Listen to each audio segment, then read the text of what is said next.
ছেলেকে বলি আব্বা ভাই তুমি আমার মতো হও, নয় আমারে তোমার মতো বানাও। আপন দুই ভাই, আপন মুসলমান, আলাদা হবা কেন? কিয়ামতের দিন আল্লাহ এই পাপী এবং পাপীর দোসর একসাথ করে এদেরকে বলবেন ওয়াকিফুহুম ইন্নাহুম মাসউলুন। ফেরেশতা এদেরকে দাঁড় করাও, আমি জিজ্ঞেস করব বান্দা মা লাকুম লা তানাসারুন। সাংঘাতিক কথা আল্লাহ বলবেন সেদিন প্রত্যেক পাপীকে এবং তার পাপের সঙ্গীদেরকে একসাথ করে আল্লাহ বলবেন মা লাকুম লা তানাসারুন, এই নাফরমান তোর কি হলো, তোরা একজন আরেকজনকে আজ সাহায্য করছো না কেন? সেদিন না বলছিলা তুমি দোস্ত তুই নিশ্চিন্ত থাক আমি তোর পাশে আছি? আল্লাহ বলেন সেদিন না বলছিলা দুনিয়াতে, আজ তাকে সাহায্য করছো না কেন? মা লাকুম লা তানাসারুন, কি হলো তোমাদের পরস্পরকে সাহায্য করছো না কেন? বাল হুমুল ইয়াউমা মুস্তাসলিমুন, আল্লাহ বলে না আজ আর কেউ সাহায্য করবে না, বরং প্রত্যেকেই আমি আল্লাহর সামনে মাথা নুয়ে পড়বে। স্যারেন্ডার, নেতাও স্যারেন্ডার, কর্মীও স্যারেন্ডার, বন্ধুও মাথা নুইবে, সহযোগীও মাথা নুইবে, প্রত্যেকেই মাথা নুয়ে ফেলবে। পাপীও পাপের সঙ্গীও, পাপ কাজের সহযোগিতাকারীও। এজন্য এটা বড় মারাত্মক। আমি তো করি নাই, না না, সহযোগী হলেও বিপদ। আল্লাহ নবী বলছে যেমন হাদিসে আছে লাআনাল্লাহু আকিলার রিবা ওয়া মুকিলাহু ওয়া শাহিদাইহি ওয়া কাতিবাহু। আল্লাহ নবী বলছে যে সুদ খায় তার উপরে আল্লাহর লানত, যে সুদ দেয় তার উপরে আল্লাহর লানত, যে সুদের সাক্ষী থাকে তার উপরে আল্লাহর লানত, যে সুদের কথা লিখে দেয় তার উপরে আল্লাহর লানত। লানত লানত লানত। কিছু বলার থাকলে নবীকে বললেন। আপনার যদি কোনো আপত্তি থাকে, অসুবিধা, কেউ যিনি বলছেন ওনারে বলেন। উনি আছেন মদিনা শরীফে, ওনার কাছে গিয়ে বলে আসেন রওজা শরীফে গিয়ে যে আপনি এটা বললেন কেন, এত বড় কথা বললেন কেন? আমরা মুসলমান, আমাদের আখিরাত ভুলে গেলে চলবে না। আমরা মুসলমান, আমাদের আল্লাহ ভুললে চলবে না। আমরা মুসলমান, আমাদের নবী ভুললে চলবে না রে আব্বা।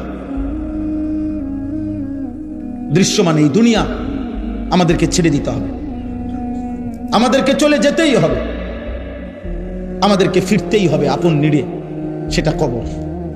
আমাদেরকে ফিরতে হবে শুধু আরো সামনে, সেটা হাসরের মাঠ।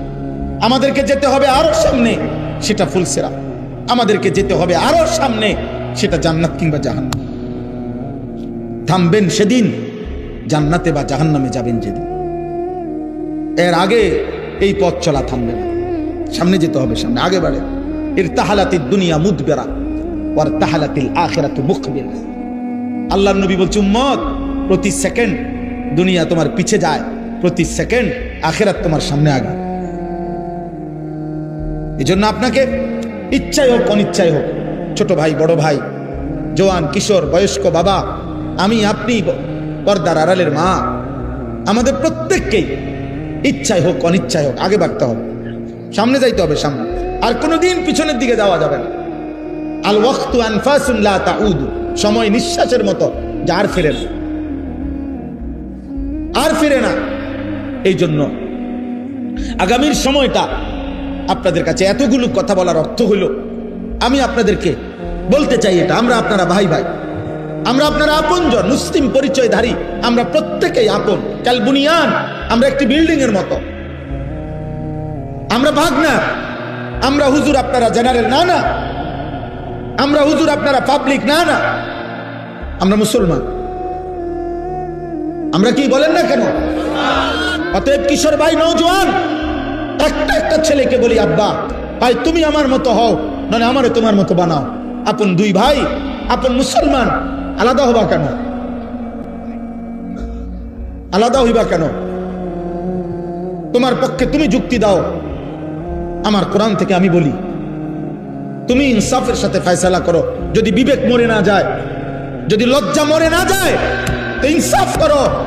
এক ওয়াক্ত নামাজ যে পড়ে না পৃথিবীতে, তাকে কোন যুক্তিতে ভদ্র সভ্য তাকে কেন বলা হবে?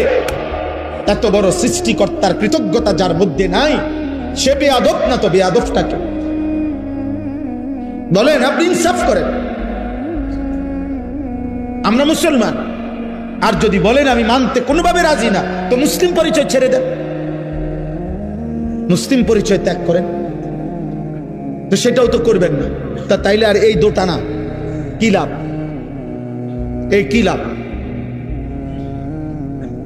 একটা লোক বুজুর্গানে দিন বলছে, মনে করেন এর দূর হইতে পারতো না, মনে করেন একটা লোক, আমি মসজিদের ভিতরে, মানে মসজিদের এই দরজায় আমি ভিতরে একটা পাও দিলাম, বাইরে এক পাও দিলাম, কথা বুঝেন নাই? আমি মসজিদের ভিতরে, আমি মসজিদের বাইরে, এরম হইতে পারতাম। মুসলমান এমন হইতে পারতাম যে এক পা ভিতরে এক পা বাইরে, এটা না। আল্লাহ কোরআনে বলছেন পুরা পুরা পুরা মাথার চুল থেকে পায়ের নখ পর্যন্ত তোমার পুরা বডি ইসলামের মধ্যে ঢুকা। তোমার ঘরের প্রথম কোণা থেকে শেষ কোণা, তোমার রাষ্ট্রের প্রথম কোণা থেকে শেষ কোণা, তোমার জীবনের প্রথম অংশ থেকে জীবনের শেষ আয়োজন, সবখানে ইসলাম ঢুকা। উদখুলু ফিস সিলমি কাফা, এটা আমাদের জন্য জরুরি। আপনি যদি বলেন হুজুর আমনগো মধ্যে তো অনেক ত্রুটি, হ্যাঁ, আমার ত্রুটির জন্য আপনার কাছে আমি দোয়া চাই, আমরা আমার লেগে দোয়া করি। আমরা আপনাদের জন্য দোয়া করি না, তো আমাদের ত্রুটি দেখলে আমার লেগে দোয়া করবেন। বুঝেন নাই কথাটা? কিন্তু আপনি যখন দেখছেন আমি আগুনে পুড়ে গেছি, তো এই কারণে আপনি ইচ্ছা করে আগুনে পুড়ে যাবেন, তো তাইলে এই জন্য আমরা প্রত্যেকের এটা, আল্লাহ নবী সাল্লাল্লাহু আলাইহি সাল্লাম বলছেন আল মুমিনু মিরআতুল মুমিন, এক মুমিন আরেক মুমিনের আয়না। আয়না আয়না আয়নায় দাঁড়াইলে যেমন চেহারার দাগ চিহ্ন স্পট বোঝা যায়, এক মুমিন আরেক মুমিনের সামনে দাঁড়াইলে ওই মুমিনের জন্য তার কল্যাণকামিতা ফুটে ওঠে, তার ক্ষতি, তার গুনাহ, তার নাফরমানি জীবন দেখলে তার কলিজায় ব্যথা ওঠে, তার কলিজায়। আল্লাহ নবী সাল্লাল্লাহু আলাইহি সাল্লাম হাদিসের মধ্যে আছে ওয়া আনা আখিযুন বিহুজাজিকুম, নবীজি বলছে উম্মত আমি চেয়েছি গত 23 বছরে তোমার ঘরে জাহান্নাম থেকে বাঁচাইতে, কেমনে চাইছি, মানে আমার অস্থিরতাটা কেমন ছিল। নবীজি বলছেন মনে করেন এই হাত আওলাদ ভাইয়ের, তো আমি ওনার হাত ধরে বললাম ভাই আপনি ফিরেন, আল্লাহর দিকে আসেন, গুনাহ থেকে বাঁচেন, জাহান্নামের আগুন থেকে বাঁচেন। উনি আমার হাত থেকে টাইনা খুলে ফেললো, আচ্ছা ঠিক আছে এটা সম্ভব। এবার আমি ওনার কাঁধে হাত দিয়ে বললাম না ভাই আপনি এই ভুল করেন না ভাই, এটা গুনাহ, এটা পাপ, আপনি জাহান্নামের রাস্তা থেকে ফিরেন। উনি মনে করেন আমার হাত টান দিয়া কাঁধের থেকেও ফেলে দিছি। এইবার আমি, আমার যেহেতু দিলের মধ্যে পেরেশানি যে আমি ওনারে বাঁচাইতেই হবে জাহান্নাম থেকে, এবার আমি ওনার কোমরের মধ্যে জড়াইয়া ধইরা, কোমরের মধ্যে এরকম জড়াইয়া ধইরা বললাম না রে ভাই তুমি আমারে গুসাও আর কিলাও যাই করো, আমি তোমারে জাহান্নামের আগুনের দিকে যাইতে দেব না, আমি তোমাকে ফেরাইতেই চাই। এই কোমরে জড়াইয়া ধরলে এই বাঁধন খোলা কঠিন না? কথা বলেন না কেন? আল্লাহর কসম, নবীজির হাদিসের অর্থ এটা। তিনি বলছেন উম্মত আমি চেয়েছি আমার একটা একটা উম্মতকে কোমরে জড়াইয়া ধরে হলেও জাহান্নামের আগুন থেকে বাঁচা। এই হুজাজি কোমর থেকে, কোমর কোমর কোমর থেকে চুপবা কেমনে? আবু জাহেলকে নবী সাল্লাল্লাহু আলাইহি সাল্লাম তারিখে ইবনে খালদিকানের মধ্যে আছে 4000 বার নবী শুধু আবু জাহেলকে কালেমার দাওয়াত দিয়েছে। 4000 বার, জি জি 4000, 4000 কি পরিমাণ চেষ্টা করছে। 950 বছর নূহ আলাইহিস সালাম মানুষকে জাহান্নাম থেকে ফিরাইতে চাইছে। 950 বছর, 950 বছরে হাজার হাজার বার, লক্ষ বার উনাকে পাথর মারা রক্তাক্ত করে বেহুশ কইরা, আমরা তাফসীরে পড়ছি নূহ আলাইহিস সালামকে ধইরা কাফের গুলা উনার বেহুশ শরীর, রক্ত মাখা শরীরটা নিয়ে ডাস্টবিনের ময়লার মধ্যে ফেলে দিয়ে আসতেন। নূহ আলাইহিস সালাম হুঁশ আসলেই রক্ত মাখা চেহারা মুছেই নূহ আলাইহিস সালাম বলতেন আল্লাহ আমি আমার কওমের কাছে আবার যাব, আপনি মাফ করে দেন, আযাব দিয়েন না, আমি আবার 950 বছর পরে আল্লাহ জানাইছে আর ইমানদার হবে না কেউ। কিন্তু যেদিন তুফান শুরু হয়েছে নূহ আলাইহিস সালাম এই কোরআনে আছে রে আব্বা, সূরা হুদের মধ্যে। সেই দিনও যেই দিন আল্লাহ বলছে নূহ আর ঈমানদার হবে না কেউ, আন্নাহু লা ইউমিনা ইল্লা মান কাদ আমানা, আর কেউ ঈমান আনবে না। কিন্তু নূহ আলাইহিস সালামের কলিজার ব্যথা সেদিনও, যেদিন তুফান শুরু হয়ে গেছে, ওয়াফারাত তান্নুর, চুলার থেকে পানি উঠে গেছে, চারিদিকে পানি শুরু হয়ে গেছে, আল্লাহর কসম সেদিনও নূহ আলাইহিস সালাম আসমানওয়ালা মালিকের কাছে বলছে, আল্লাহর সামনে বলছে, নিজের ছেলেটাকে কেনানকে ডাক দিয়া বলছে, আব্বা আমি, হে আমার সন্তান, আজ 950 বছর আমি বলে গেছি রে বাপ, 950 বছরের এক পিতা আমি, ক্লান্ত শ্রান্ত। আমার মালিক বলে দিয়েছে আর ঈমান দিবে না, তবুও আমি শেষবারের মতো আর কোনোদিন বলবো না, আর কোনোদিন পৃথিবীতে কাউকে ডাকবো না রে আব্বা। এই শেষবারের মতো তুমি সন্তান, তোমাকে বলছি আব্বা, ইয়া বুনাইয়ার কাম মা'ানা ওয়ালা তাকুম মা'আল কাফিরিন, হে আমার সন্তান, ঈমানদারদের সঙ্গী হও, কাফেরদের সঙ্গী হও না।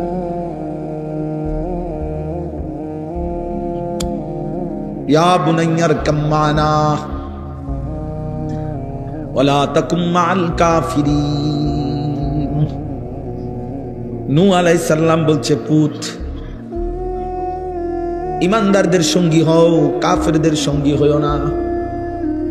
ইব্রাহিম আলাইহিস সালাম ওনার আব্বাকে হাজার হাজার বার বলছে, ইয়া আবাতি, ইয়া আবাতি, ইয়া আবাতি, হে আমার আব্বা, ঈমান আনেন আব্বা, ঈমান আনেন। আব্বা কালিমা পড়েন, আল্লাহকে মানেন। ইয়া আবাতি লা তা'বুদিশ শাইতান, হে আমার পিতা, আপনি শয়তানের গোলামি কইরেন না। ইয়া আবাতি ইন্নী আখাফু আন ইয়ামাসসাকা আযাবুম মিনার রাহমান, হে আমার আব্বা, ঈমান ছাড়া যদি কবরে যান, আমার আল্লাহর আযাব আপনাকে ঘিরে ফেলবে। এইভাবে বলছে। এক পিতা তার বাপকে জাহান্নাম থেকে বাঁচাইতে চাইছে, এক বাপ তার ছেলেকে জাহান্নাম থেকে বাঁচাইতে চাইছে। বারবার বলেছে, বারবার বারবার বারবার বারবার। আপনি মুসলমান বাপ হয়ে ছেলেটা এক ওয়াক্ত নামাজ পড়ে না, আপনি কেমনে মেনে নিলেন? আপনি মুসলমান স্বামী হয়ে আপনার স্ত্রী একদিনও পর্দা করে না, হায় মুসলমান স্বামী, আপনি কেমনে মেনে নিলেন?